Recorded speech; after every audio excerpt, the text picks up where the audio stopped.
düşmanlarımız evlerimizi, şeylerimizi göçürensin. Bak bahçeleri da kurutuydu.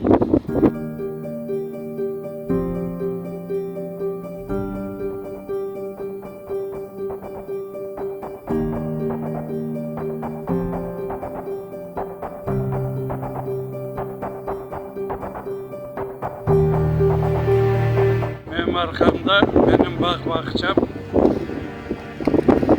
Ben bunda yaşar edim.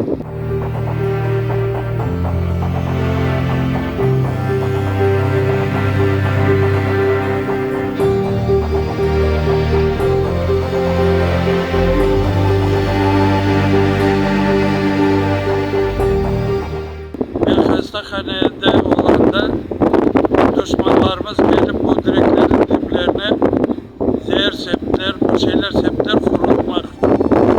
Kuruysunuz kuruduğu.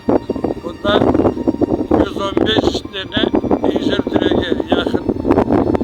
İncir direği var. 115 direğe yakın incir direği var yani. Hepsi kurudu.